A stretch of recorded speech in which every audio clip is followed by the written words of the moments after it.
Okay, well, joining us here in the studio now is Rob Smith from games developers Jagex. Good evening, Rob. Thank you for coming in. You're into online gaming, Jagex. Explain what you do. So Jagex is the UK's largest independent games developer and producer. And we're probably best known for RuneScape.com, which is the world's largest online free-playing game. So we develop RuneScape, which is an online world played by millions of players around the globe.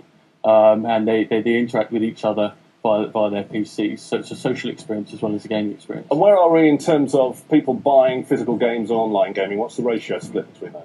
Well, in terms of the ratio, I think it's not a clearly defined ratio, because in terms of tracking online games, it's still sort of a bit of a black art. Obviously, with sale charts in store sales, it's very easy to track the sales. But I think there's a definite shift towards online distribution as a medium, which is much more popular. It's much more accessible as well for game users. And in terms of selling, let's talk about hard copies. I mean, you're into online distribution, but I just wanted to kind of get my head around this.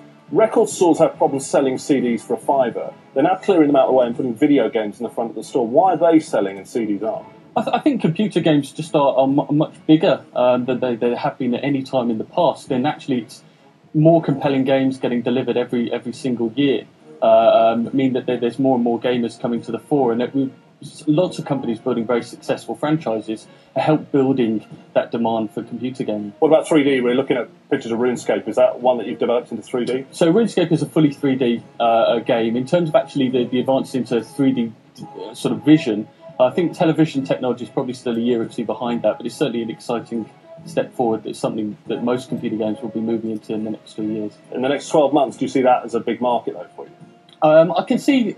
I don't think 3D will take off just yet in the next 12 months. It's not accessible enough. It's not mass market enough. I think to get all the consoles adopting 3D, it needs to be something that's a little more accessible to customers, and that means basically reducing the price of the televisions and the 3D devices. Okay, Rob, thank you very much for coming in to us.